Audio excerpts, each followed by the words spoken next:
Good evening. Monday night Shir. This is we're right before Yom Kippur, but this is also our last Shir before Sukkot.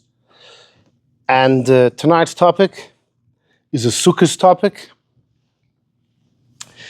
It is the yard site of my Zayda, my father's father, Rav David Nachman ben Rav Moshe. And family has graciously sponsored the Shir.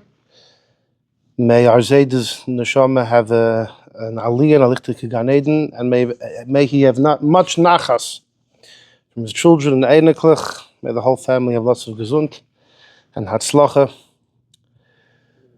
So there is an old debate building the sukkah, getting the Lulav and Esrog, to do it before Yom Kippur. You want to get more zchusim before Yom Kippur, or maybe after. Daf could do it after, between Yom Kippur and Sukkot. If you look at number 8 on the sheet, this is from the Shem Mishmul, from the son of the Avnei Nezer. So the Avnei Nezer, the Bavremel of Sukkot, the great Chassidic Rebbe, and he is a son, a successor, the Shem Mishmul, his son, who's also a Rebbe in Sukkot. There's a wondrous story that a chassid of the Avnei Nezer wasn't zeicher to have children for years. And he would ask the Avnei Nezer for a bracha, never received one. It was once in Simchas Torah, and the Avnei Nezer was dancing, and he was in a uplifted spirit, so the chassid thought, now's my chance. So he asked the Avnei Nezer for a bracha. And the Avnei Nezer says, what? You want a child who's going to be a galach? And that was it. The chassid never asked again. Years passed, and the Shem Mishmul, the son, had succeeded his father as the Rebbe of Sukkot. And this chassid, the childless chassid, it was Simchas Torah again. He was on the side. He wasn't dancing. He wasn't feeling particularly festivus. And the Shem Mishmul approached him and maybe to come and dance, or he told him, what are you so sad? I'm going to bench you. You should have a child. So he turned white and he said, oh, but the tante, your father said the kid's going to be a galach. So the Shem Mishmul closed his eyes, thought, concentration, dveikus. He opened his eyes and he said, von deswegen, nonetheless, say amen. He said amen. And Itaka had a child, I think more than one, but one particular child. During the Holocaust, that entire town was massacred, but he masqueraded as a galach. They thought he was a galach and he survived the Holocaust. So that's like a hamtokas hagvuda, sweetening the severities.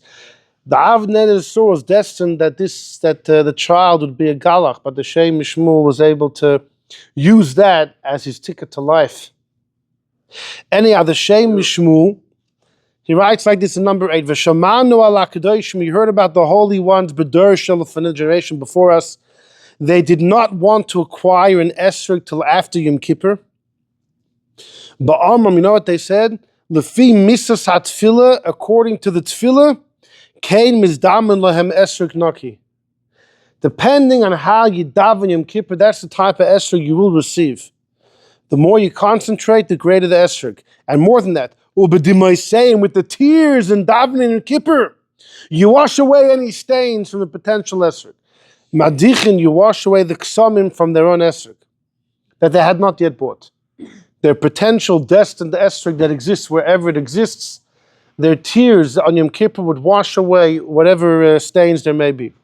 V'yesh, there were those at koicham yafa, their koich was powerful, and they would take an esrog tzorah, it was bundled up. They wouldn't even open k'moshe bo merchakim.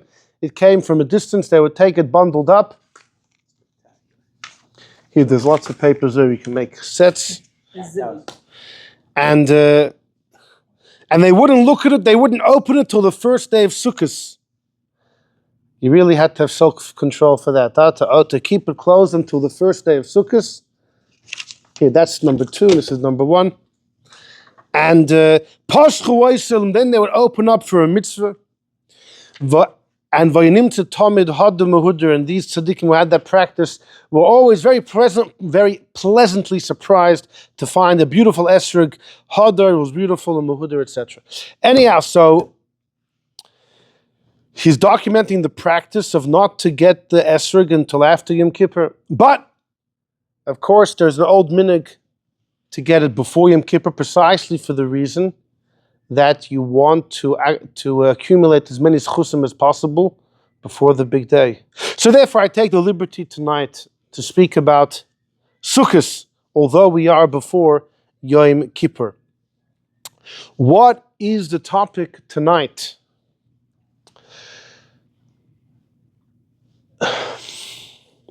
We are going to explore a great, great debate. And for some reason, it's rarely spoken about, although many of the biggest players were involved in it. For some reason, it's not really known, and it pertains to every single day of Sukkot. The title of the shir is, the moment you touch your Lulav, you're already entering into Machloikes. You're already getting into controversy, the moment you even touch your Lulav. So what are we talking about? So for that, we need a bit of background, quite a bit of background. The Lulav and Esrog, there are so many nuances and intricacies, perfections of how they must be and how they must be picked up and moved.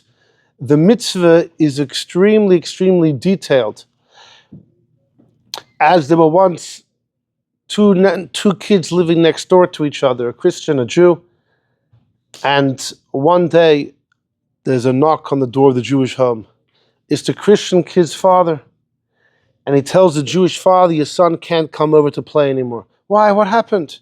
He was sacrilegious. He was belittling Christianity. What are you talking about? Can't be. He said, yeah, your son came in, he saw the kratzmach tree. And he started asking, how tall does the tree have to be? Where does it have to be located? How many are the orbs, the lights? And do you have to put them with your right hand or your left hand? I had to throw him out of the house. Of course, in halacha, every single detail is precise. And that's everywhere. Lulav and Esrog, no less. Of course, if you even just enter into a store of an Esrog seller, all of a sudden they all become Kabbalists and they say, oh, you know the Arizal, you know the Arizal. The Arizal said you shouldn't cut corners. When it comes to paying for mitzvahs, you shouldn't look for a sale. You should look to pay top dollar. You shouldn't look to cut the price and bargain and handle. You should look to pay top dollar. Every Esrog seller is bakant with this harizal. They're throwing this harizal at you. It's a good thing they don't know the Machne Ephraim. There's a Machne Ephraim who says, back in the day, there used to be a custom. You went to a store and you get a Lulav and Esrog. You'd then take it on credit. You would only pay money later. After Yom Tov, buy on credit, I'll pay you later. Write it down in the pinkish in the diary. Credit, I'll pay you later. But he says that biblically, you don't acquire an item unless you pay for it. Dvar Torah mois koines. Biblically, you have to give money. Right? There's a statement, Dvar Torah mois koines. They say that the Rogatchover was once asked by somebody or by yeshiva if he could send to them his Sforim. So he wrote a letter full of sources. Every time the Gemara says Dvar Torah, mois koines. You want a Dvar Torah, you got to pay money. You don't just ask for the Sforim to be sent. Send us a sefer. Send a bishul geld, I'll send you the sefer. Anyhow, so the Machne Ephraim says Dvar Torah, mois koines. Biblically, you have to pay for it.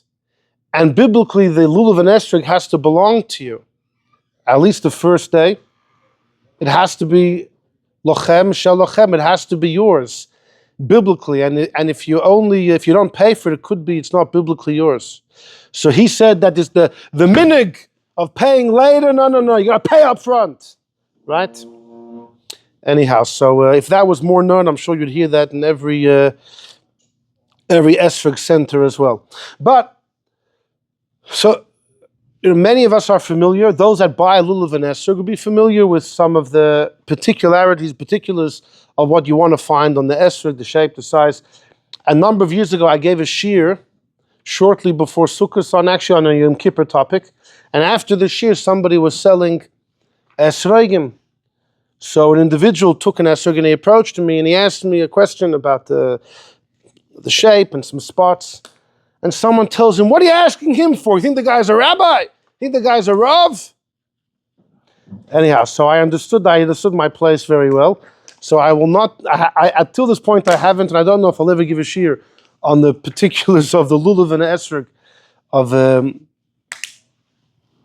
but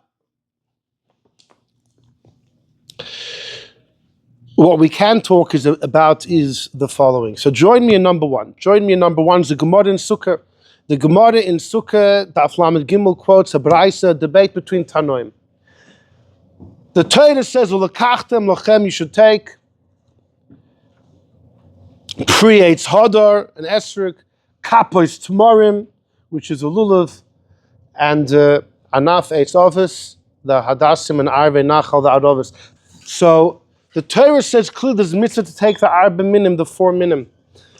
The custom is that you have a lulav and is bound together with 2 of the others. The hadassim and the adovis are bound together with the lulav. So what's behind that? As I said, we're going to explore a major debate between the greatest achronim, but before then, some introductions are in order. So number one, the Gemara in Sukkot quotes the Braisa, Lulav, bein agud, bein she'enei agud. Whether the lulav is wrapped, bound with the hadassim and aravas, whether it's not, is kosher. The Chachamim hold it doesn't matter. Rabbi Yehuda Eimer, no, agud kosher. If it's bound, it's kosher with the hadassim and the aravas. Einei agud, if it's not bound, pasul. It's pasul. My time with Rabbi, where does Rabbi Yehuda see you have to bind the lulav and esrog? He has a gzeira shava. He learned lekicha. It says when the Jews were in Mitzrayim and they had to dip the hyssop into the blood and put it on the doorposts by the night of Makas B'chayres. It says over here, Lukachtem lachem b'yom harishon. It says there, Lukachtem agudas esav. The word Lukachtem is found in both places. Just like over there by the night of Mitzrayim. It had to be an aguda, it had to be bundled up. It says agudas esav, it had to be a bundle. Afkan, so too by Sukkah, even though the Torah does not say aguda, 4 species. But the Gzeira Shavah tells us it has to be aguda as well. So according to Rabbi Yehuda, it's mashma minat Torah, it has to be bound. If it's not bound, then the Torah would say you don't fulfill your mitzvah biblically. Chachamim leislu lekich. Chachamim do not. They don't have this Gzeira Shavah in their collection of Gzeira Shavas, so they're not bound by it. So the Gemara says, hang on a second. Man tana lahad tana, but who taught the Braisa? There's a Braisa that says lulav mitzvah la'igdoi. There's a Braisa that says lulav, there's a mitzvah to bind it with the hadassim and aravas. V'im loy, but if you didn't bind it, it's kosher. So who's that? Many. Who is that? If it's Rabbi Yehuda, it can't be. It wouldn't be good post facto. Ki lo yogd, if you didn't bind it, tamai kosher, why is it kosher? So it must be the Chachamim. But Chachamim wouldn't say lechatchila to bind it. The Braisa says lechatchila bind it. If you don't, nishkafelich, it's okay. That's no man's land. Rabbi Yehuda holds even b'di'evid it's a problem. Chachamim hold don't even do it at all. If it's Rabbanan, my mitzvah, why would you do it in the first place? So the Gemara here establishes, no, you got it wrong. La'olam really it's the Rabbanan, it's the Chachamim.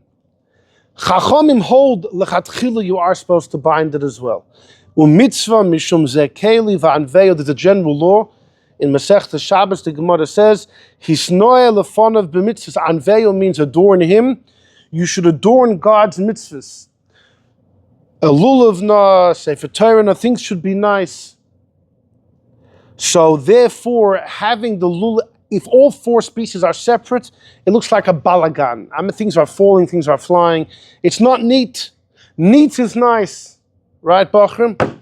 Neat is nice. As there was a father who once came to visit his son in Minim in Russia, he went to the dorm and he saw the son's bed was made and the closet was very well kept. The clothes were very neat. He didn't even go to the Zal to check out his son's learning. He said, if my son is so proper in his Gashmius, I know he's doing well in his spiritual side as well. Right, that Tzemach Tzedek says when he was a child, the Alter Rebbe told him, more than you work on being a lamdan, You should work on being a Masudar, orderly, because that is the gate to service of Hashem. Right, yeah. That's what the Tzemach Tzedek said. Anyhow, so there's an idea called Zeh Keli. This is my God unveil. I'll adorn him. Do mitzvahs in a nice manner. It includes a neat manner.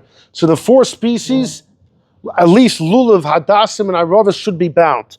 So Chachamim hold they should be bound, but since it's only to make it nicer, if you didn't do it, it's okay. You're still Yotzei without the binding. Rabbi Yehuda says Gzeira Shava. It must be bound. So this is a basic debate. The halacha does not follow Rabbi Yehuda, it follows Chachamim. It's only lechatchila to bind the lulav with Hadassim and Arav. It's just lechatchila. The Alter Rebbe writes in Shulchan Aruch, it's mitzvah min hamuvcher. It's a nice thing to do. It's a nice thing to do, and that's it. Okay, join me in number 2. This is a Gemara in Daf Lamed Daled in Sukkot. Rabbi Lezer says like this: Yochel. It's a daf later. It's on Daf Lamed Daled. Yochel, you would think Yehei Esrog Imohen. Maybe the Esrog should be Imohen ba'aguda achas. Maybe the Esrog should be bound with the other 3. So Amris, but Rabbi Lezer says, look at the pasuk. You know what the pasuk says? If you take a microscope, you will notice the pasuk says you should take pre-Eitz Hadar. Then it says kapos tmorim lulav without a vav. But after kapos tmorim it says v anaf eitz avis v arvei nachal. The hadassim and aravas are introduced with a v and linking them to the item before. So both of them are linked to the lulav. But the lulav is not linked to the esrog, because the esrog is first pre-Eitz Hadar, the beautiful tree, and then it goes straight to kapos tmorim. There's no v. So says Rabbi Lezer in number 2, in the second line, does it say pre-Eitz Hadar v'chapos tmorim with the vav? No, v'haloi loy nemar. It doesn't it only say ela kapos without a vav? Which means the esrog is by itself, and then the lulav. Pre-Eitz Hadar, there's no v and the lulav. No, it's like a comma. Esrog by itself. Lulav and Hadassim and Aravas. So that's what Rabbi Lezer says, very clear. So accordingly, we only bind, this is the reason why we only bind the Lulav, Hadassim, and Aravas, right? If you learn number 1, you'll wonder why don't we bind all 4? So that's why you need number 2. Rabbi Lezer says this. Now, there happens to be a big debate between the Rishonim. Does Rabbi Eliezer number 2 hold like Rabbi Yehuda from number 1 or the Chachamim of number 1? There's 2 options. The Ra'ah, Rabbi Aaron Halevi, he believes that Rabbi Eliezer holds like Rabbi Yehuda, that you must bind. There's an aguda. We compare it to the Jews the night of Egypt. There has to be a binding, an aguda. But Rabbi Eliezer is saying, don't think you need the esrog. You don't need to put the esrog in. So you don't need to put the esrog in. Whether you could, whether you should, what happens if you do, he's not talking about. He's saying this that you already know, like Rabbi Yehuda Mamuz, you have to, not the esrog, because there's no vav linking the esrog to the lulav. That's the ra'ah. Most understand differently. Rabbi Eliezer goes according to Chachamim, that you b'chlal don't need to bind anything. There's a hiddur, there's a beautiful act to make it neat and bind. Right? Zeh keli vanveyo, so make a seder, make it nice and neat. So for that, Rabbi Eliezer says, oh, you want to be nice and neat? You're not allowed to put the esrog in, though. It has to remain separate. So according to most Mefarshim, how they understand it, Rabbi Eliezer is giving a prohibition. He holds the Chacham, you don't need to bind. It's only the Chatchila. It's nice to bind the Lulav, Hadassim, and Aravas. But you want to be extra frum and do the esrog? No, that's terminus. That you can't do. Because the Torah clearly indicated the esrog should be separate. Right? So there's 2 ways of learning Rabbi Eliezer, but this is the I would say the conventional understanding, which is what we do, because we follow the Chachamim. You don't need a bind. You only do it for a hiddur mitzvah, but don't put the esrog in. Can't put it in. And if you put it in, there could be major problems. Maybe we'll get to. Some hold you below the entire mitzvah. Seems from the Taz you below the entire mitzvah. And the Achronim talk about that. But Chevra, one thing at a time. The end of number 2, the last line and a half, Uminayin Shema'akvin says, how do you know that the 4 kinds hold each other back. You can't do 2 out of the 4 or 3 out of the 4. It's a package deal. It says, ulekachtem, you should take. Lekachtem could mean you, and the plural should take. But it could also be divided into 2 words. Lekicha tama. Tam can mean tama, complete. Lekachtem, you could read it, lekicha tama, a complete taking. So many ask, and if you wouldn't have that drasha, why would you think you could have 2 out of the 4, 3 out of the 4? If the Torah says you need to have 4 species, isn't it a package deal? The 4 parshas of Tefillin are Ma'akev says tzitzis. So by tzitzis is a great debate between the Chachamim and the Rabbi Yishmael if the 4 corners are Ma'akev each other. Masechta Menachos. The Chachamim hold the 4 corners of tzitzis one package deal. You have 3 out of the 4, you don't have the mitzvah, you don't have 4. Rabbi Yishmael says no. Rabbi Yishmael says each corner is its own mitzvah. It's its own story. To the point that I think the Ramban asks in his Esrogs and Sefer mitzvahs, but some ask that there should be 616 mitzvahs according to Rabbi Yishmael. Each one its own mitzvah, its own stuff. But that's Rabbi Yishmael. But Allah follows Chachamim. All 4 are one package deal. But in tzitzis, there's white strings and tchelas strings, right? And there was another debate. But the Rebbe holds if you don't have the tchelas strings, then your white strings don't do the mitzvah, Minat Torah. It doesn't do the mitzvah. It doesn't do the mitzvah. Rebbe holds that the white strings and the blue strings are ma'akev each other. It's a package deal. And the Baal Amor paskins like Rebbe. But the Rambam and everyone else pretty much paskins like the other Tanoim who believe no. The 4 corners are a package deal. In that we don't hold of Rabbi Yishmael. But the white and the blue are not a package deal. If you just have the white strings, so make 8 white strings. That's, anyhow. It's just interesting over here why you need the drasha, the lekicha tam. If you wouldn't have the drasha, you would think you could just have 2 out of the 4, 3 out of the 4. Well, you would think like Rabbi Yishmael by tzitzis, that just like he says there, each one's its own story, so to here. So they talk about it, about what we would have thought if not for the drasha. Fact is, we have the drasha, and the drasha teaches us it's a package deal. All 4 species are a package deal. They're ma'akev each other. If you have 2 out of the 4, 3 out of the 4, hastu nish mitzvah. You don't have the mitzvah, all 4. There happens to be a very interesting halacha that for a long time I wasn't aware of it until I learned it. But it's most Rishonim believe you don't have to hold all 4 minim at the same time. In fact, it's the clear psak in Shulchan Aruch. If you have all 4 in front of you, you could pick up 1, then the other, then the 3rd, then the 4th, and you're Yotzei the mitzvah.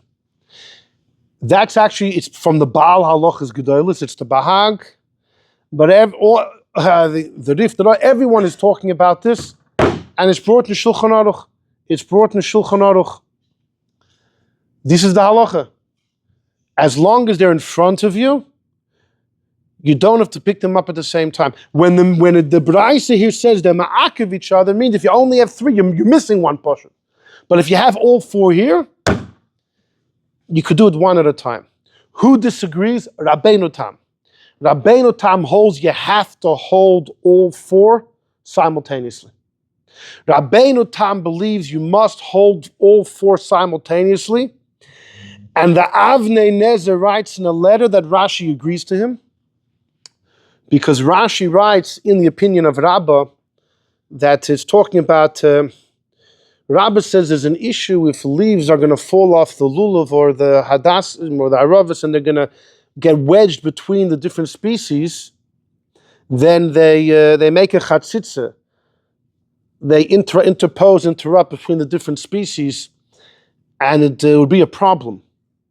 So the Avnei Nezer asks, if you could pick one up and then the other, you don't have to hold them together. So if you hold them together and in between them, there's a chatzitza, why would that be an issue? You b'chal don't have to hold them together. It says it must be, Rashi agrees to Rabbeinu Tam, that you must hold them all simultaneously to be Yotzei. And if there's a chatzitza between them, then they're not being held together. That's the Avnei Nezer's take in Rashi. So perhaps Rashi, but Rabbeinu Tam definitely believes he doesn't hold of this one then the other. But in Shulchan Aruch, the halacha psuka is it works. The halacha psuka is that if you picked up the lulav hadassim and the aravas and you forgot the esrog, and you shook the lulav, you could just put the lulav down and take the esrog. You don't have to hold all four at the same time. Surprising, huh? If you pick the lulav with the hadassim and the aravas, and you shook it like, hey, I forgot the esrog, and it was right in front of you, no sweat, you could put it down.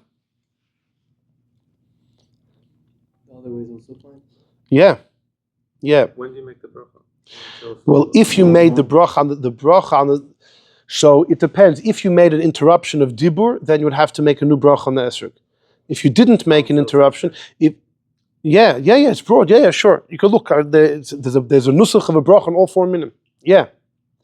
There's a nusach, you can make a bracha on all four minim.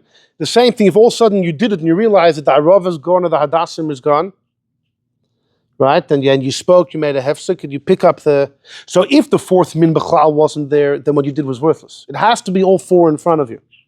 But you could pick up then the missing min, and if you spoke, so your first bracha is out, you make a bracha on hadassim or arava. It's very interesting. But Rabbeinu Tam doesn't believe in all that, and according to the Avnei Nezer, neither does Rashi. Al Kapanim. So, but according to the halacha, we're quite lenient. As long as all four in front of you are good. When the Braisa says you need all four, it means in front of you. Not that you actually have to hold all four at the same time. Very interesting. Okay. So that's one thing. Fine. Join me in number 3. Number 3 is a pivotal Gemara. Omar Rabba said, this is Daf Lamed Zayin. Daf Lamed Zayin in Sukkot, okay? Omar Rabba said, Rabba, Lulav biyamin ve'esrog bismoil. Rabba says like this, you need to hold the lulav, which is wrapped with the hadas and the aravas. That we've already established. It's hidur mitzvah. But the esrog is separate. We established that in number 2 as well. Comes Rabba and says, the lulav with the hadasim and aravas, biyamin, you take with your right hand. The esrog and the esrog bismol in your left hand. Now, what my timer, says Gemara, my timer, why?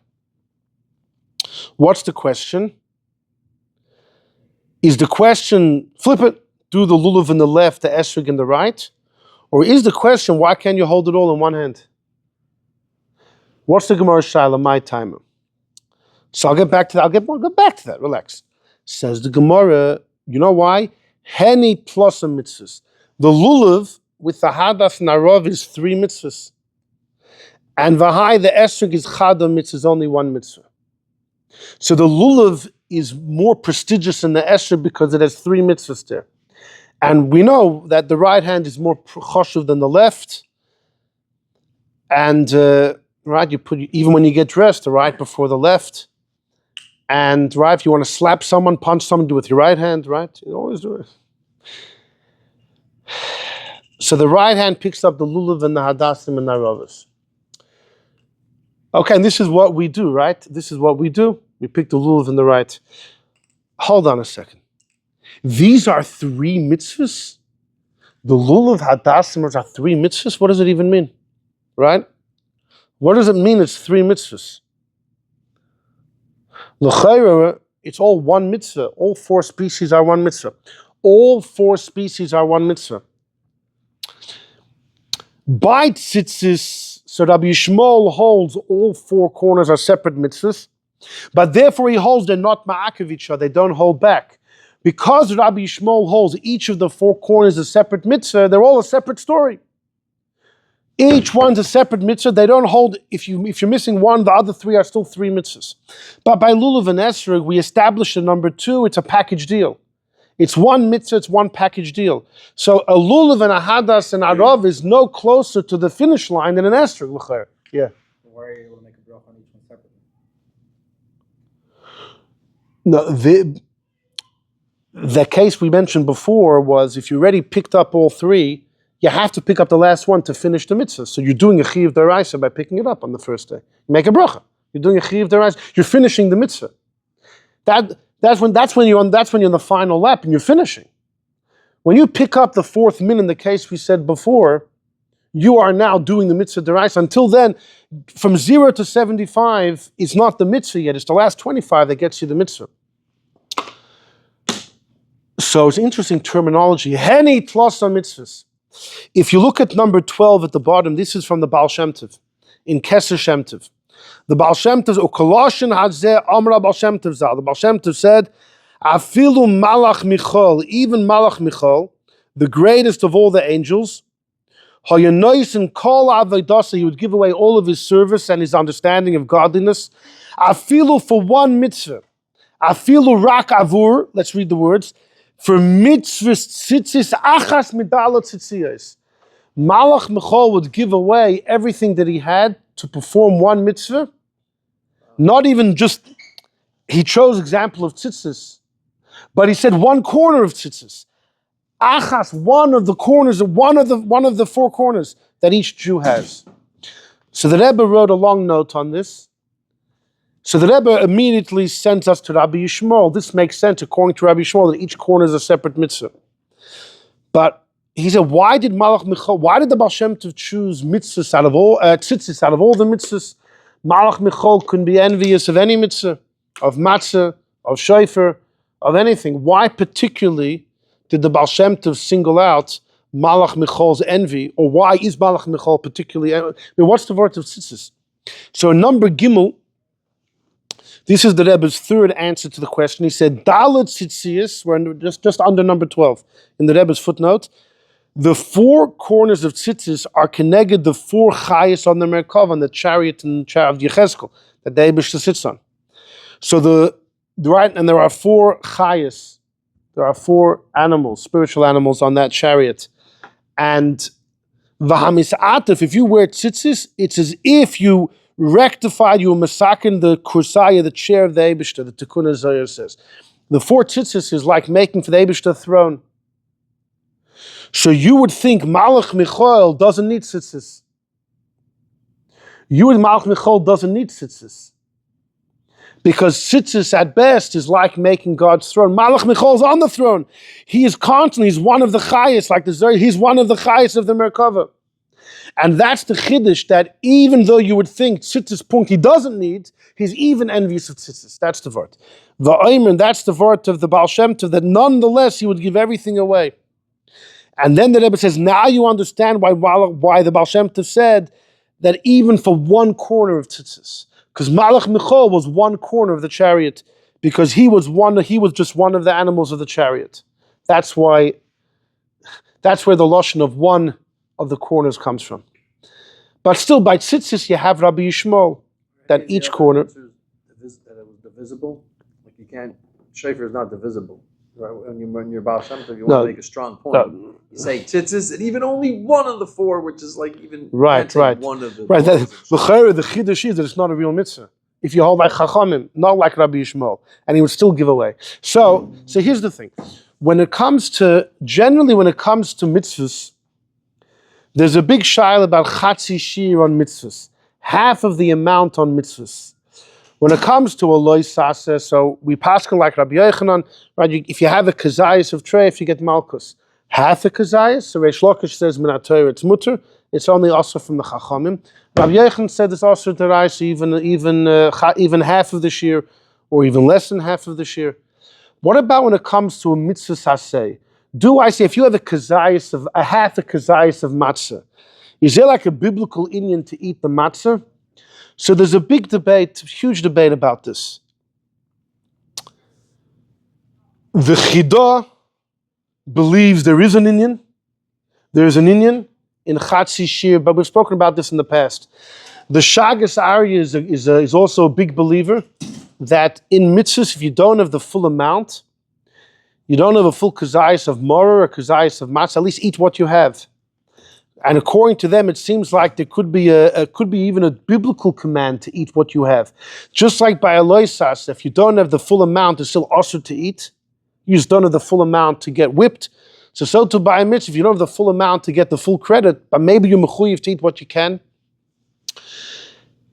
So I had a debate recently with the Rosh Yeshiva next door, Harav Leibel Shapiro. In the laws of tshuva, the Alter Rebbe in the beginning of Hilchos Tshuva seems to believe that what exactly is the mitzvah of tshuva, okay?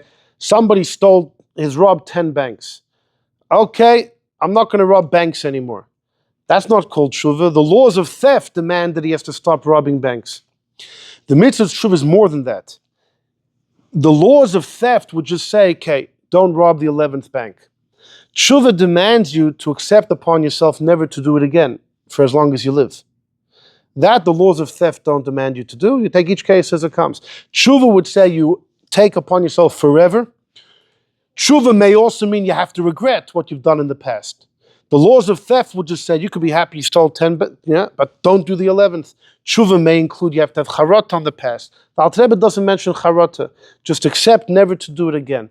But the Alter Rebbe does seem to say your acceptance must be not only I will not rob banks in the future, I won't do any sin in the future. You're makabel on yourself the yoke of heaven, not to falter in any mitzvah saseh or loy saseh.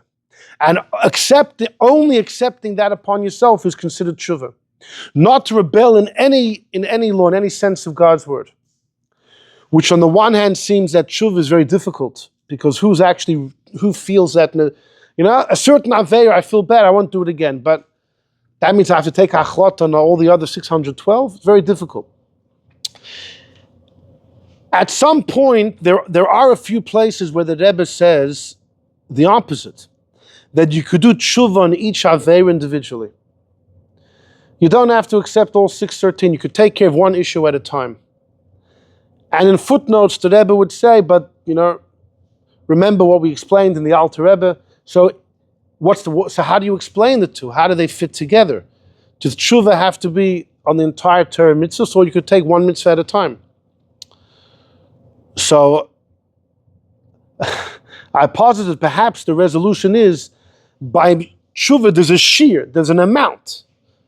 The shear of tshuva to get the full credit of the mitzvah, for that you have to accept upon yourself never to rebel against God at any mitzvah. But if you do one particular mitzvah at a time, I won't eat chazer anymore, this or that, so it's chatzi shear, it's tshuva. It's just missing the full amount, it's chatzi shear.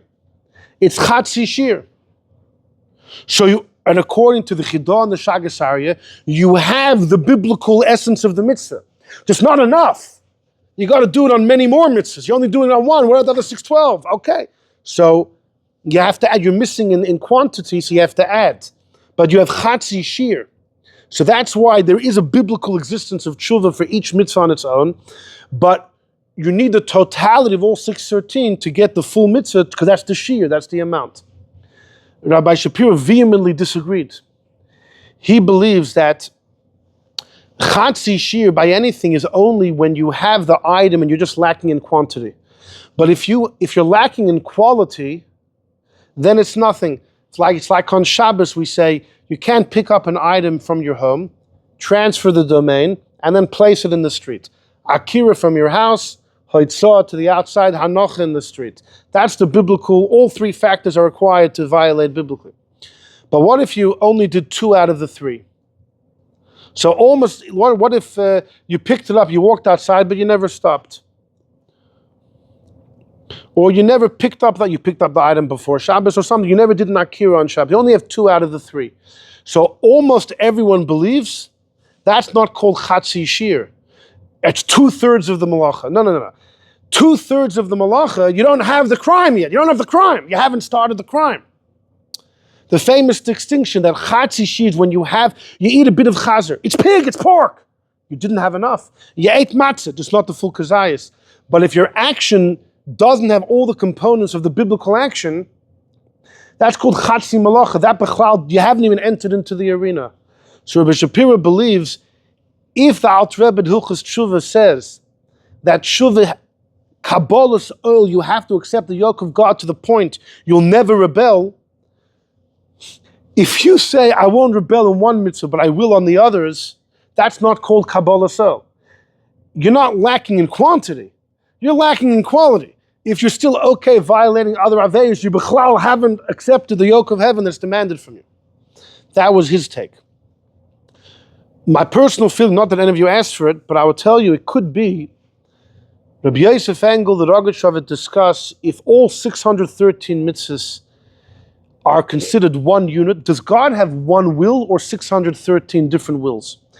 How linked are the mitzvahs to each other? Are all the mitzvahs separate? Or are they all part of one big package deal of the Eibishter's Ratzon? The nafkamina is if somebody's a mummer, if someone casts off the yoke of one mitzvah, if someone's a mummer to one mitzvah, is he a mummer to all other mitzvahs? It's a debate. The Rogatchover sends us to a Tosefta in Sanhedrin. If someone's giving a shir, Chachamim say you can only ask questions from one topic to another, but in the same general topic. And Rab Meir says you can ask any question in the world because Kol HaTorah Kula Inyan Echad. The whole Torah is one Inyan. So if all the mitzvahs are kind of united as one will of Hashem, so if you accept the point of not to eat treif, right, but you're not going to be careful with shatnez or other things, so then you don't have the will of God. You have a fraction of the will. Then I hear. But if all mitzvahs, if there's 613 separate mitzvahs and they're regarded as separate entities, so they could really make the case, if I did tshuva on one. I'm missing in quantity, I have another 612 to go.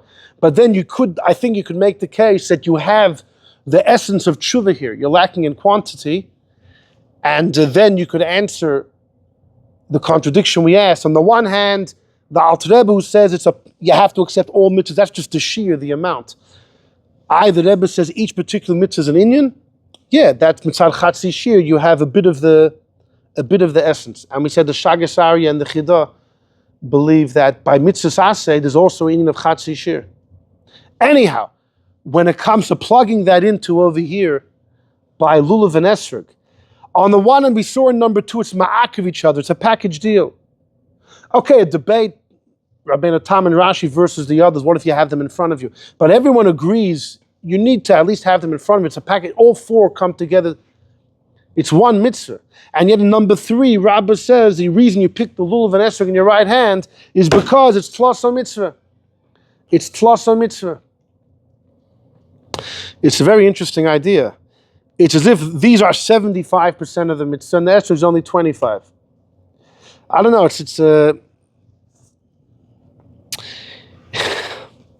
It's a hard thing. It seems to it so resembles by tzitzis Rabbi Shmuel's opinion, but Rabbi Shmuel holds tzitzis being 4 mitzvahs means they don't hold each other back, and here no one says that. Anyhow, so I just have to get that off my chest. But back to number 3. So Rabbah says the lulav with the hadassim and aravas is considered 75% of the mitzvah. It's like that by chatzi shir by mitzvahs. I guess if you go with the path of chatzi shir by mitzvahs, that even by mitzvahs, a little bit, half a kazayas of matzah is better than none, and 3 out of the 4 species is closer to the finish line than 1 out of 4. Whatever the reason is, Rabbah says you hold the lulav in your right hand, esrog in your left. So Amar le Rabbi Yirmiyah Rabbi Zeik, Rabbi Yirmiyah asked Rabbi Zeik, finish number 3 with me. My time Elohim mevachin on Ela netilas lulav. Why is the bracha on netilas lulav? Why is the bracha al netilas lulav? Why don't we say al arba minim? Why is the bracha on netilas lulav? There's 4 minim. God said, in fact, if you there is no mitzvah just to pick up a lulav. It's ma'ak of each other. So like even the nusach of the brachas, God commands pick up a lulav. If you just pick up a lulav, you don't do a mitzvah. You need all 4. So why doesn't the bracha resemble that? So the answer is hayil v'gavoya mikulan. Since the lulav is higher than the others, it's more prestigious, so it's singled out. Like, is that such an important svara that seemingly the legal rules of brachas should say al arba minim, because the nusach always has to represent what the mitzvah is. So why would you choose lulav? There's no mitzvah to pick up a lulav alone, because it's higher than the rest. It's more prestigious. You have to say because it's more prestigious than the rest. When you say the word lulav, you kind of mean all of them, and that svara is actually brought by others.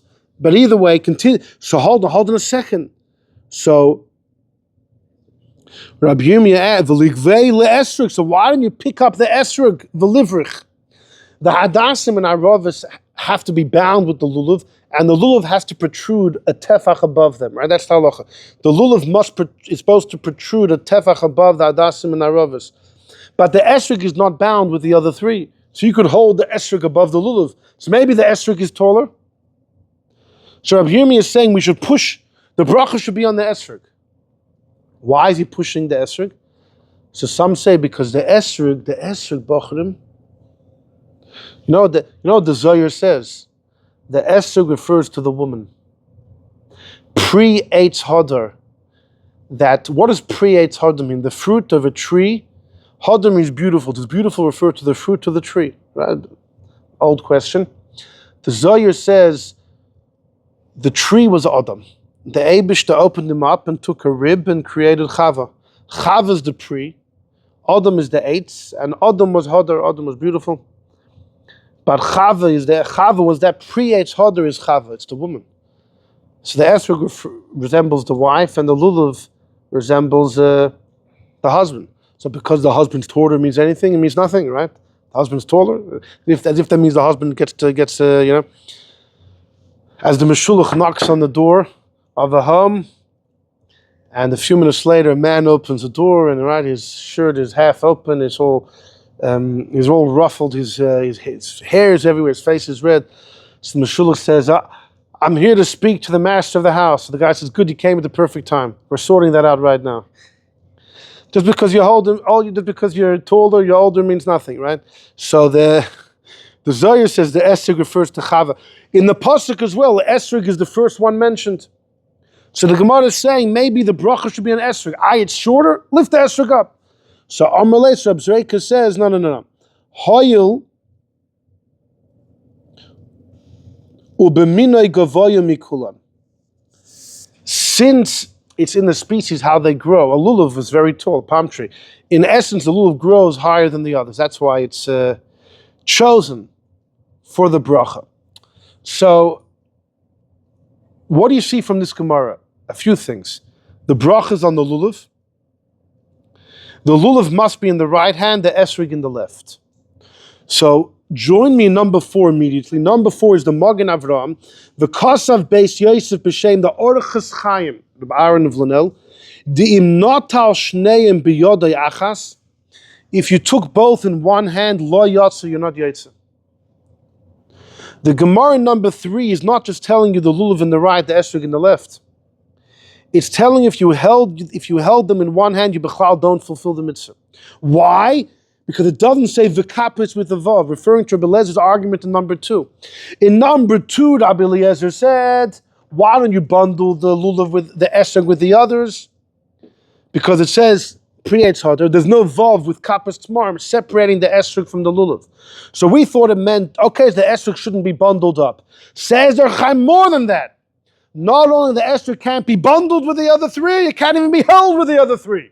If it's all held in one hand, you're not Yotzei.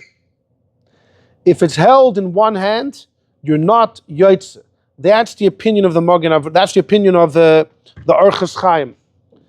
It happens to be a big debate. The Alter Rebbe in Shulchan Aruch, in the last siman that we have of his in the Laws of Lulav, we only have part of the siman.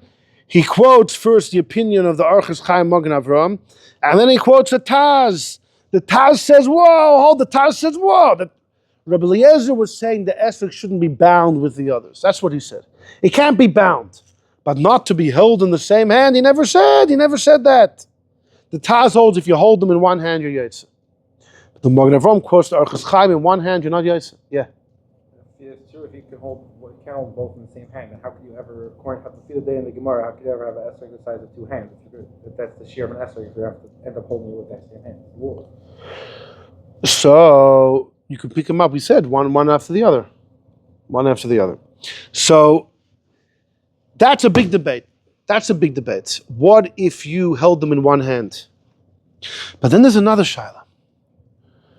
Fine, let's say the Orchos Chaim says you have to have 2 hands. But what if I flipped it? What if I did the esrog in the right and the lulav in the left hand? What if I flipped the hands? So if you look at number 5, but this is still by way of introduction. In number 5, the Shulchan Aruch says someone's an iter, somebody is a lefty. So the first opinion says, I don't care. He takes the lulav in the regular right hand and the esrog in the left.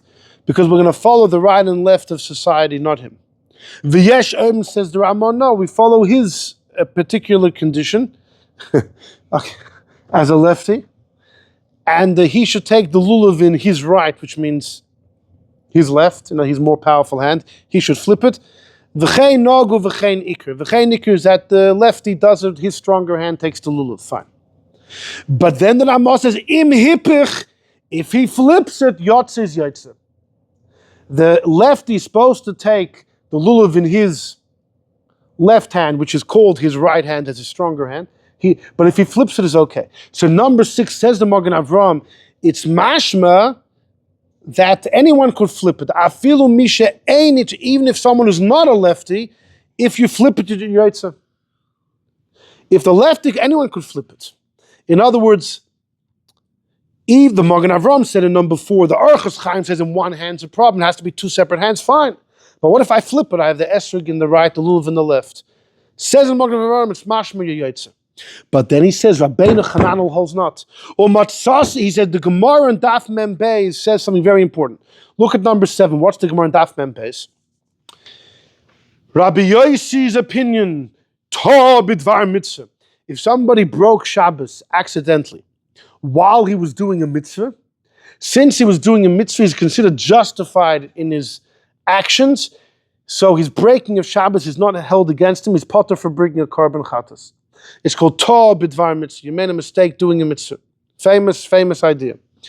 But the Gemara says this only works. So for example, if you would take a lulav and esrog on Shabbos and you would accidentally carry it outside on Shabbos, you wouldn't be chayav a korban chatas. Because you made a mistake while you were trying to do a mitzvah. So you're probably wondering then, so why did Chacham say don't shake lulav and esrog on Shabbos? Because you might forget and carry. No, and if you do, you'll be potter from a korban chatas. So Reb Chaim Moses says, yeah, you're potter from a korban chatas, but it's still considered a biblical desecration of Shabbos. You're exempted from a korban, but you still broke Shabbos. So to prevent that, we don't carry lulav esrog on Shabbos. But either way, so number 7, the Gemara says, this Rabbi Yossi's exemption, you're potter from a chatas, is only if you haven't yet done the mitzvah. But if someone already did lulav and esrog once, and now he's still holding it, and then you broke Shabbos, then you're not off the hook from the korban. You're not off the hook. So frek the Gemara, wait a second. Then the halacha should never apply. The moment you pick up lulav and esrog the first time you fulfill the mitzvah, you already did the mitzvah. So anytime someone picks up lulav and esrog and walks out into the street, right, he's already done the mitzvah. So if Rabbi Yossi says you're only off the hook because you broke Shabbos involved in a mitzvah that you haven't yet fulfilled, it's not possible. You've always fulfilled it the moment you pick it up inside the house. So Amar Abaye says no. You picked it up in the house. Rashi says upside. You picked it up upside down. So you weren't Yotzei. If you hold it upside down, you're not Yotzei. But Rabbeinu Chananel says kishahavcha means you flip the hands. You put the esrog in the right hand, the lulav in the left. Which means Rabbeinu Chananel holds if you flip the hand, you're not Yotzei. So look in Magen Avraham in number 6 in the 3rd line. Matzasi kosav, I found written in the name of Rabbeinu Chananel that if you take the lulav in the left hand and the esrog in the right hand, that's what kishahav, not like Rashi that you held it upside down. You flip the hands, and that Abaye says means you didn't do the mitzvah. Mashma that he holds, you're not Yotzei if you flip the hands. Lachin therefore says in Magen Avraham, if you did mix up the hands, you take it again. You don't make a bracha, because the Magen Avraham thinks most people would disagree with Rabbeinu Chananel, you fulfilled the first time. But just in case, you should take it again. So what we have so far is quite a few debates over here. Big debate, Rabbeinu Tam and Rashi versus everyone else. If you have them in front of you, can you pick up 1, then 2, then 3, then 4? Most hold it works. Another big debate is if you held them in one hand, the lulav, hadassim, adovis, and the esrog. The Orchos Chaim, Magen Avraham say you're not Yotzei. Taz says you are Yotzei. What if you held it in 2 hands but you flipped it? Rabbeinu Chananel says you're not Yotzei. Everyone else. Not Mamish, is Rabbeinu Chananel the only one? No, it's good that you asked. Look at number 11. Rabbi Yosef Engel in his Gilyonei Ashas on the Gemara in Sukkot, he says, look in the Sefer HaPardus of Rashi. It's clear there that Rashi agrees with Rabbeinu Chananel. If you flipped it, if you took the lulav in the left hand and the esrog in the right, even b'di'evid, you're not Yotzei. So it's not just Rabbeinu Chananel, it's also Rashi. So these are very serious debates. So in order to get it right, what do you have to do? You got to hold all four at the same time. Rabbeinu Tam and Rashi, Rabbeinu Tam for sure won't allow you to do one than the others. Do they need to be all good? No, that's Rabbi Yehuda. We paskin like Chachamim. Only because of Hiddur Mitzvah, it's nice to make a Seder out of it. But you can't be Oiged the Esrog. Rabbi Eliezer said in number 2, the Esrog has to be separate. To the point that you want the Esrog to be in a different hand. You can't have them in both hands, according to the Magen Avraham, the Orchos Chaim, separate hands. And not just separate hands, but the Lulav with the Adasim and Aravis in the right hand, Esrog in the left. And the brachas on the Lulav. So hold on, but isn't our minig to make sure the esrog touches the lulav? Where does that come from? Why can't you hold the lulav here, the esrog here, and I'm good? 2 and 10. When I was taught driving lessons, my instructor told me 2 and 10 is 2 hands and 10 fingers. Till I found out that what's the real rem is 2 and 10, 2 o'clock and 10 o'clock. Anyhow, so there's numerous explanations in the 2 and 10. Vosepus, you bring the esrog to the lulav. So that's based on Kabluka number 10, the Rikanti. The great Reb Menachem Rikanti, the great Kabbalist and Posek Reb Menachem Rikanadi. Now there's a wine called Rikanadi. He was Zeiche, together with Rashi and the Alfas and the Rambam and the Bartanura and the Sephora to have a wine named after him. And everyone asks, where's the Chassam Sofer's wine? He's the Hechsher. The Hechsher is called Chassam Sofer. And the Rikanti, Reb Menachem Rikanti, writes in number 10, V'tzorech lismech, you need to bring the esrog close to the other minim, not to separate it. How do I know this? I had a dream. He says, I had a dream. It was the first night of Sukkot. I had a dream that a chassid stayed by me. He was an Ashkenaz. His name was Rabbi Yitzchak. And I saw in a dream that this Rabbi Yitzchak the Ashkenazi was writing the name of Hashem Yud-Kei, and he separated the last Hey from the first 3 letters. So I asked him, Mazeh Sisa, why would you write the Yud-Kei Vav separate from the last Hey? He said, this is the meaning by us. So I protested, and I wrote the full Yud-Kei Vav-Kei. And then I woke up, Veshtoimim, I was so perplexed, what's going on over here? What was the meaning of the dream? The next day when we shook Lulav, I saw this guy, he shook the Lulav and the Minim without the Esrog. Now, does it mean that he left the Esrog on the table? Following those opinions, you could do one at a time. It seems like he's saying he held the Lulav in one hand, the Esrog on the other, and didn't bring them close to each other. Although he does say he shook the Lulav and the Minim without the Esrog. But then I understood the meaning of my dream. There's 4 letters of Hashem's name. There's a Yud Kei Vav. I guess the Esrog is the last Hey. And separating them is like separating between God's name. So this is where... So I told him what happened, boy, and he brought the Esrog to the other 3. So it's Al-Pi Kabbalah, Al-Pi Halacha, you really don't have to bring them together. It's Al-Pi Kabbalah. So now that we've come to this point, I can tell you the real conundrum of tonight.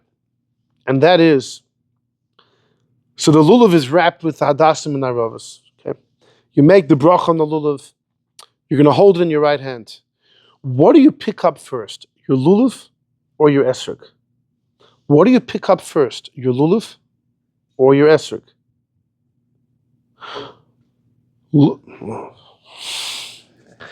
Join me on the next page. On the next page we have, in number 13, is Rabbi Ibn Shu'ab. Rabbi Yeshua Ibn Shu'ab was a student of the Rashba. You're going back to Spain, Barcelona, in the 1200s. And he wrote a commentary on Chumash, droshes that he gave. And in it, he says the following.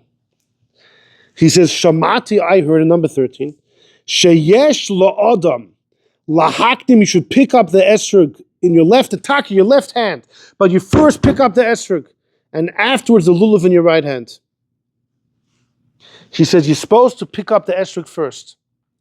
Not just that, but when you put them down, you have to put them down in a specific order. You know which one you put down first? Your lulav. The lulav comes up last and goes down first. When you place them down, you place the lulav first and then the esrog. Just like tefillin. Tefillin, you put the shalyad and then the shalrosh. And then the shalrosh comes off first. So too, the esrog is like a tefillin shalyad. The lulav is like the shalrosh. First the esrog, then the lulav. Taka, the left hand for the esrog, the right hand for the... He's not. Yeah, that's a Gemara, Rabbah. But first the esrog and the lulav, and when you put them down, first the lulav. And he says, "V'chein hiktim akosov." The pasuk first says, the pasuk says, "Prietz hadar." You got to follow the order of the pasuk. Now that's a chiddush to start creating halachas because of what's written first in the pasuk. You know, a number of years ago we had a big shaylif before sukkah. Someone has a choice. He can either go to a city where there's a sukkah, or a city where there's a lulav and esrog. What do you choose, if it's one or the other? And there was a big debate. Right? Our good friend Rabbi Ephraim Zalman Margolis said you could choose which city. And the Pri Megadim, others all said sukkah. Rabbi Shlomo Kluger says lulav, you choose lulav. Because in Parshas Emor, the dinim of lulav and esrog are before the mitzvah of Basukas Teshuvah. Therefore they have precedent. So the Stei Chemed asks, well, because you find that you can't start looking at psukim. You're not an Amoira who can start darshaning. We can't make these droshes and create halachas on our own. But Rabbi Ibn Shub is quoted, says Shamati, because the pasuk says first esrog before lulav, you have to pick up the esrog. And just like by tefillin, it says v'hoyu lo'ois al yodcha. Okay, that might be a printing mistake. I'm going to quote that Gemara soon. You know what? We'll just quote it right now. The Gemara says in Menachos, I didn't get it on the page, I should have. Gemara Menachos Daf Lamed Vav. The Gemara there says that you put the shalyad on first, then the shalrosh. You take the shalrosh off first. So the Gemara asks, Bishloim the first din, that shalyad first, and then shalrosh. Ukashartum la'ais al yadecha v'ayla tetafis beinenecha. First the yad and the rosh. But where do we know the second din? That the shalrosh has to come off first. Where do we know that? So the Gemara says, and the way Rashi explains this, it says you should put la'ais al yadecha v'hoyu l'tetafis beinenecha. They should be between your eyes. They means whenever you have tefillin on your head, between your eyes, there needs to be a they. Calls man that you have tefillin on your head, there needs to be a they. The yad has to be there. You can only have the shalrosh if the shalyad is there, which means you can't take off the shalyad first, because then you'll have the shalrosh on alone. Which, by the way, is problematic, because that's not the simple meaning of v'hoyu. The word v'hoyu, they, is referring to something else. V'hoyu advarim ha'ela, these words of Shema Yisrael, v'ahavta Hashem Elokecha, they should be on your heart. V'shinan tom, teach them these words to your children. Ukashar tom, tie these words. And v'hoyu means these words should be beinenecha. But the darash is v'hoyu means they will be between the eyes, means they, two sets of tefillin. When you have between your eyes, you need to have two sets of tefillin on you. There has to be a they. The one over here and the one over here. Okay? Which means that when you take off, you can't take off the shalyad first. So many Mefarshim ask, so once you have that, you can learn the first halach also. The reason the shalyad has to go on first is because since the shalrosh can't be on by itself, so maybe you don't even need the first drasha. Okay, there's a shagasari about that, not for now. So what's the printing? So, v'hoyu lo'is al yadcha. That's the printing mistake. Yeah, it should be, and it's also it should be the v'hoyu part of the post, different words. The point of Ibn Shub is the lulav is the same thing. You got to take the esrog first and then the lulav, And just like the shell roish can't be on by itself, so you have to take it off first, you can't put the esrog down. You can't hold the lulav alone, you have to put the lulav down first. Azoi zok to the bibin shu. By the way, the Medrash says that the esrog is taka compared to the heart, and the lulav is the spine, right? The dasim is the eyes, the rov is the lips, right? In Medrash it says that. So the esrog is the heart, and the lulav is the spine going to the head. So there is an analogy between the shalyad and the shel rosh. The shalyad is neged the heart, mishabetzayin the tivus of the heart. Azoi zokt ibn Shuab. You'll say, I don't know, you found some rabbi from 700 years ago who says this. Who said it's our activity? Look at number 14. The Mate Moshe, Reb Moshe Mas, who was a student of the Maharshal. He wrote a great sefer, the Mate Moshe. Why is he called Moshe Mas? It's spelled Mem Sof, Moshe Mace. Moshe Mace.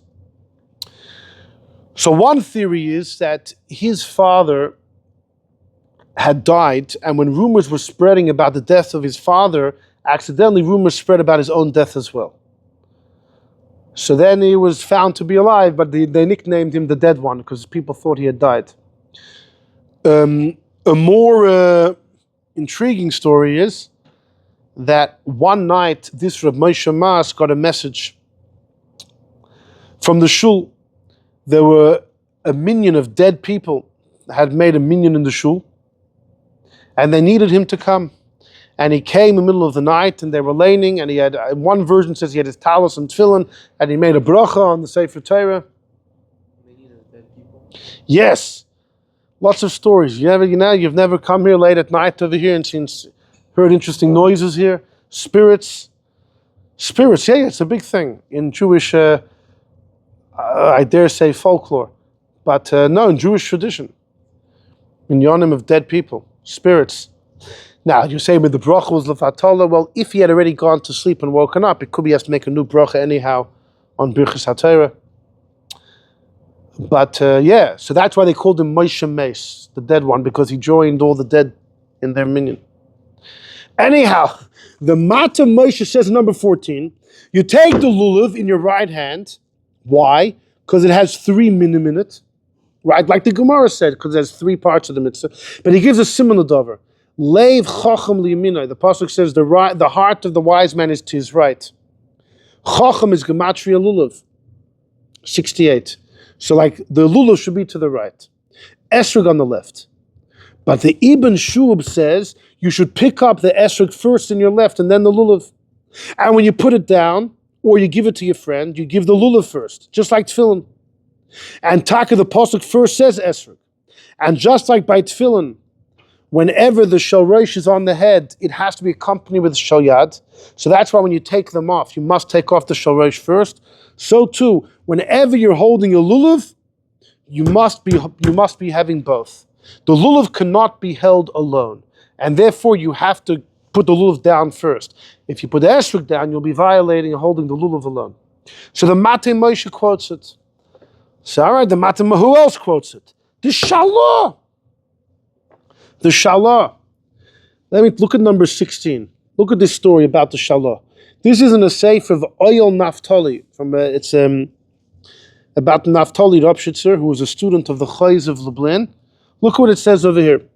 The Rebbe of Lublin, the Chayza, once said on Shmini Atzer, it's number 16, that the Rav of Ropshitz has wonderful akafas. The Shalah was there with him. After Sukkot, after Simchas Torah, Reb Naftali went to Lublin to find out what did the Chayza say about the Shalah. So the Rebbe told him, I heard you had great akafas Shmini Atzeres. So Naftali said, yeah. So the Rebbe said, with what? So it's known Reb Naftali had a joking side to him. He said, what do you mean? You see the fish and the wine, the flesh? We had good food. We had good food. So the Chayza said, lay. The Shalah was by you. So Naftali said, yeah, he was. But he was angry at me. So the Chayza says, what do you mean he was angry? So Reb Naftali said, because he had his shoulder to me the whole time. He had his back to me. He had his back to me the whole time, didn't say a word. What do you mean? He says, so Naftali said, what do you mean? The Shalah was sitting on the set of Sodom. Didn't say a word to me, and all I saw was the back of the book. So the Chayza said, I want you to accept upon yourself not to make these jokes anymore. Don't say gleich wertel a full year. A full year, no more jokes. And then you'll be like me. So Rav said, all right. So afterwards they went to the base medrash, they went to daven, and the chayzer spent a long time in Shemoneh Esrei. And when he finished, he looked around and he saw the whole crowd was laughing. They were just cracking up. And there was saliva dripping from their mouths from so much laughter. So he realized that Rav Ropshitzer got the whole place laughing. He must have something funny. So he called him and he said, Gedet, we spoke that you'd be serious. He said, what can I do? You spent an hour davening Shemoneh Esrei. What do you want from me? The Kozhnitzer Magid, by the way, once his soul went to heaven to be mavatal a certain spiritual decree, but he couldn't find any angels to help him. So he sent them off. No, so he found out, where were they all? They were all by Naftali Ropshitz, who was saying badchonos. He was saying comedy at a wedding. So the Kozhnitzer told the Ropshitzer that you, with your jokes, accomplished more than me with my tears. Because the Malachim didn't hang around for my tears. They went to hear your jokes. Anyhow, so I don't know what to do with this story. I mean, the Chayzer said the Shalom was there, but Naftali is denying it. Okay. But I thought that was interesting, coming to Sukkot and Shmini Atzeres. But in number 21, you know what the Chidah says? Everyone loves it. The Chidah quotes from the Seder Adairis, who found in the writings of Reb Lev of Slutsk that the Goy in the Shalah had the soul of Rus.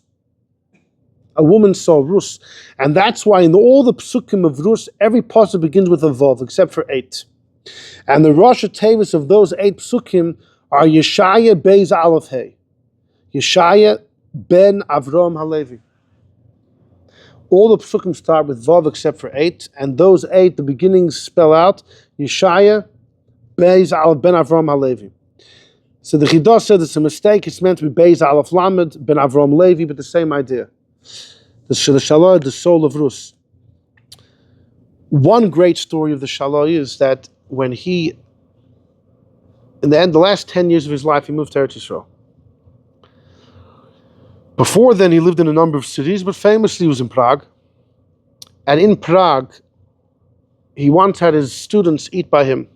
And one of the students pocketed an expensive silver spoon. So the people in the kitchen realized right away a spoon was stolen.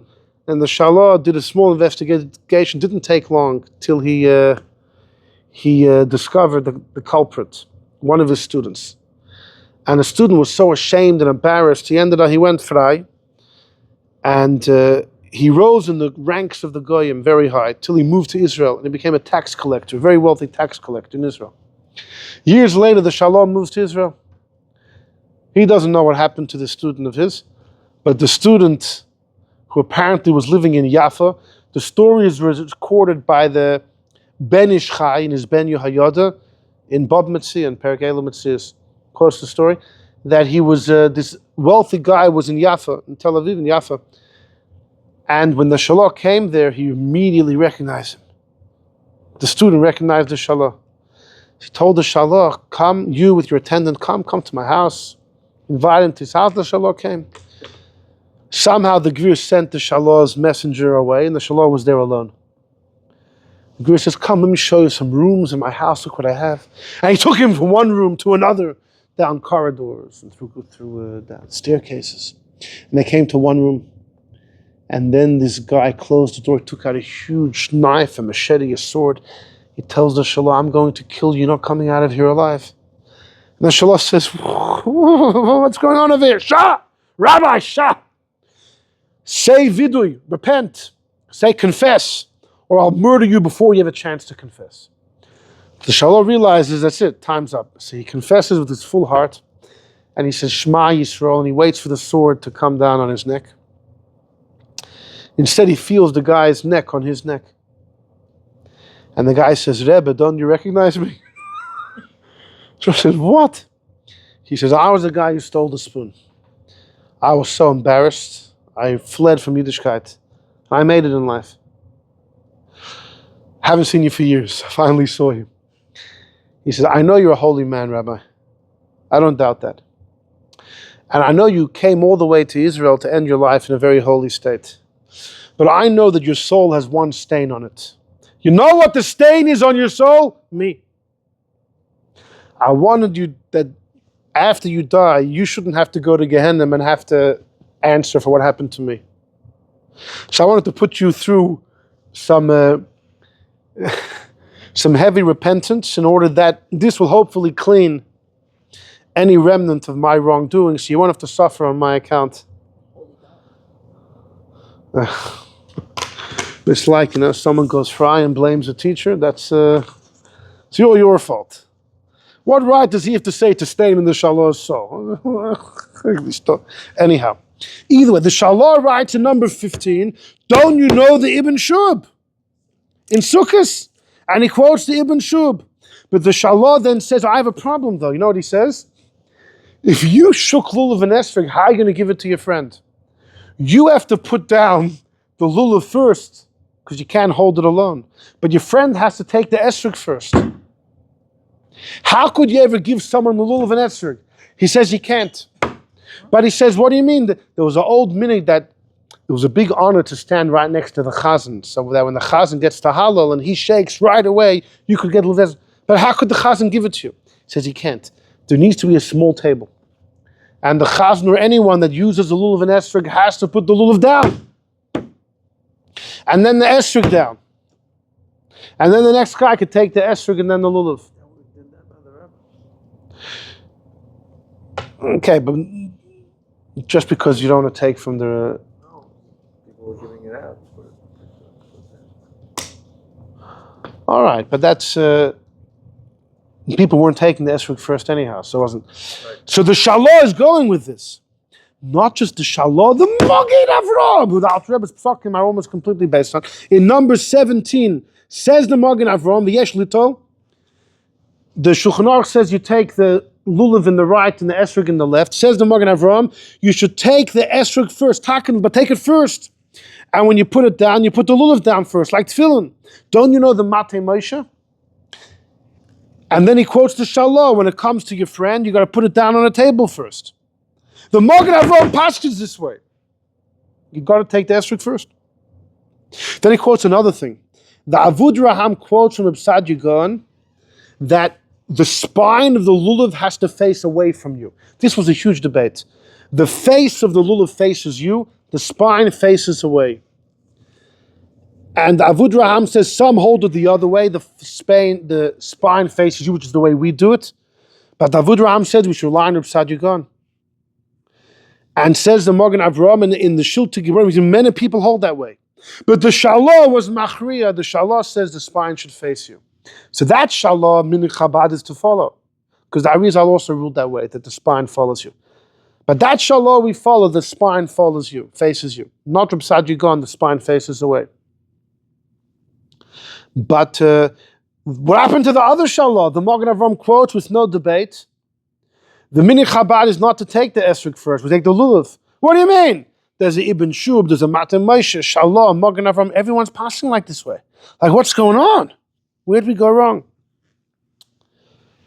The Be'er Hativ, one of the most important commentaries on the Shulchan Aruch, also he quotes this as fact, halacha. You're supposed to take the Esrog first. It's like, what happened? Who even disagreed? Who even disagreed? Rabbi Yechezkel Landau, the Noide B'Yehuda, in number 18 in his Dogel Mervava, Rabbi Yechezkel Landau says in number 18, he rips apart this whole Shalah with the Ibn Shub. He says the whole thing is campy. He says, Dover zeh, this thing, that when you put them down, you put the Lulav down first, Vadai Shkog, it's a mistake. Why? Because if you remember, what did the Gemara say in Menachos?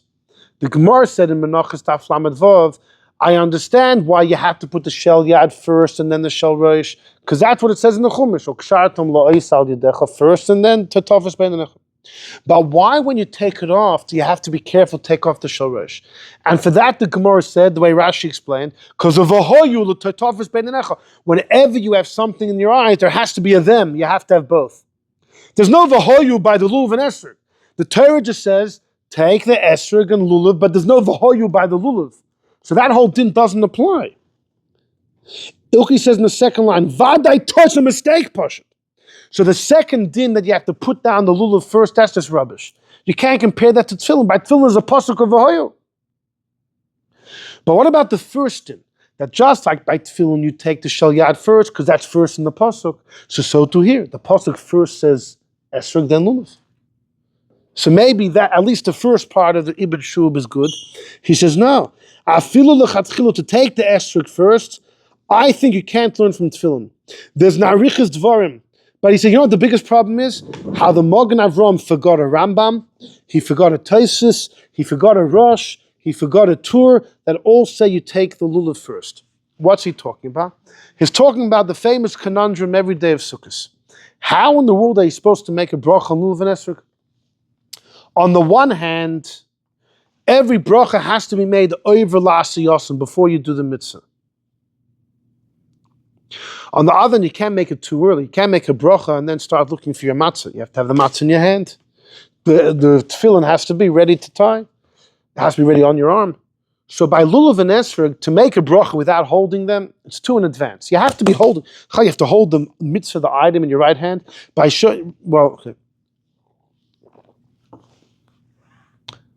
So you're going to hold the lulav and esrog. But then it's too late. We saw in number 7, the moment you pick them up, you're Yotzei. So this is the conundrum. If you're not holding them yet, you can't make a bracha, then pick them, it's too early. To pick them up, you already did the mitzvah. Once you did the mitzvah, you can't make a bracha. A bracha has to be before. Okay, the shagasar you hold, you can make a bracha after the mitzvah, but that's not. The halach is a bracha always has to be before. And you were Yotzei. So Tosfos and Daf Lamed Tes discusses this. The Rishonim, they all go to town. And there's 3 general options. One option is you just pick up the lulav, hadassim, and you don't pick up the esrog. So you're very close to doing the mitzvah. It's not too in advance. On the other hand, you haven't done the mitzvah yet. Which is problematic because I told you in the beginning of this year, most Rishonim, most poskim hold, Shulchan Aruch as well, if the esrog's in front of you, you make the bracha on the lulav, so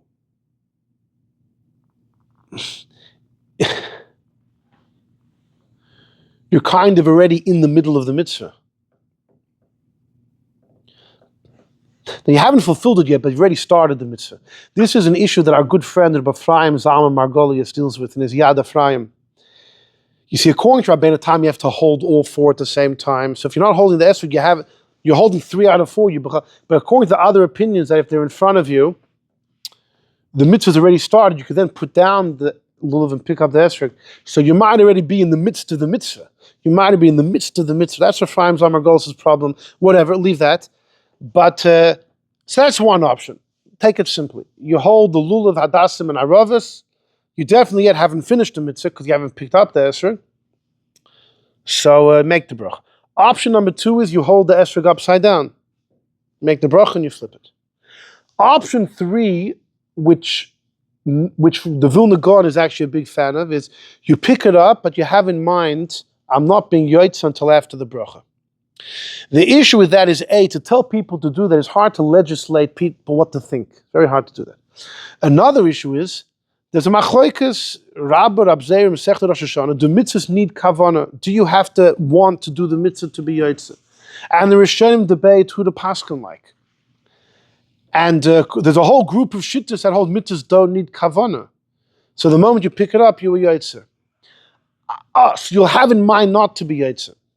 Well, I don't know. Does the opinion that say that you don't need kavanah, do they care if you had kavanah not to be Yotzei? The Rashba and the Ra'ah, 2 Rabbanim contemporaries in Barcelona together, both of them believe, according to the opinion, mitzvahs don't need kavanah, your kavanah becomes irrelevant. Even if you say, I don't want to be Yotzei, it doesn't matter. Tosfos holds it works to do that. Anyhow, so that's one option, not having kavanah to be Yotzei. But the simple, look at number 19, the first option of Shulchan Aruch is, you take the lulav, you make the 2 brachas before you take the esrog. And Rabbi Yosef Kar is quoting earlier Rishonim who say this. So all the Rambam, all of those who give this option are telling you clearly, lulav first.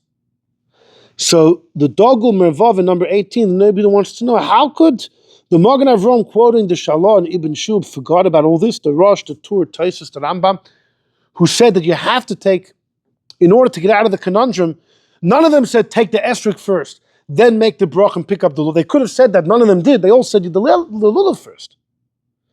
It's more chashuv, it makes sense it goes first. The mitzvah's on it. It's 3 mitzvahs, so it makes, just like you take it in the right, it makes sense you take it first. But it says Mefurish should take it first. So the dogel mervava is, comes the butchacher in the Eishel Avram, the back of the Shulchan Aruch, and you know what he says?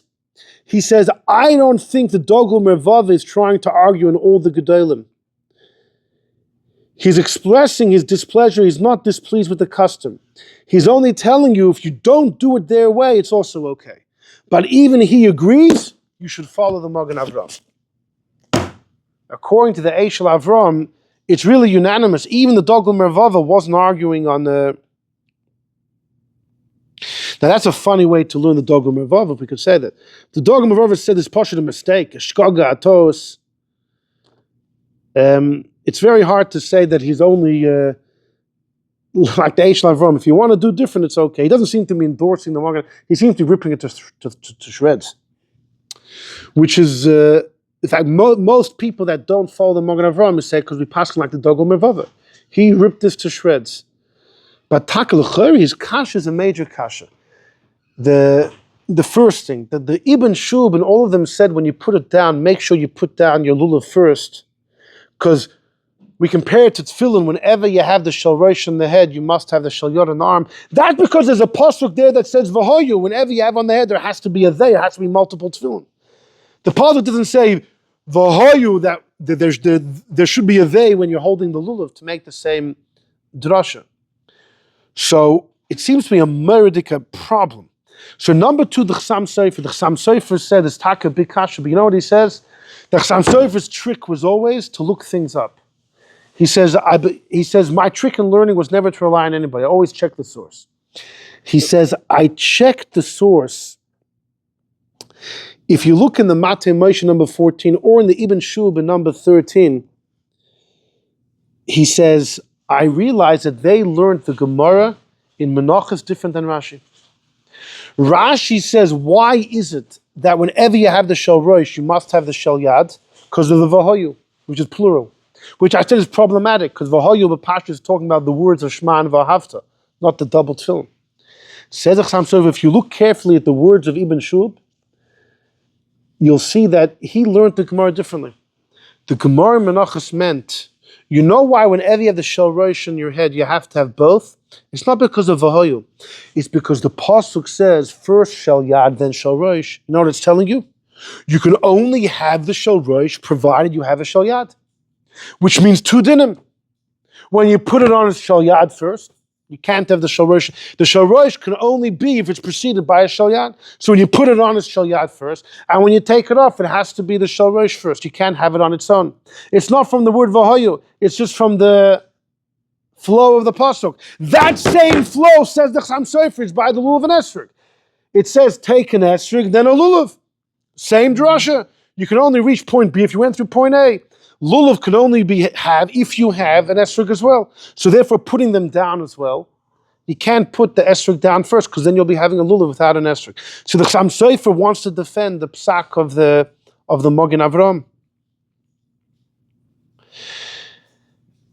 Ma'aseh b'poel, the Minim Chabad is that we take the Lulav with the 2 other Minim, like the Dogel Mervava pushed, like seems to be what the Shulchan Aruch says about take the Lulav, but it's just interesting because on the other side you have the Magen Avram, the Be'er Heitiv, the Matei Moshe, the Ibn Shub, the Shalah, the Chassam Sofer is defending it, the Eishel Avram, and it's something which is never even spoken of. That so many poskim said you have to take the Esrog first.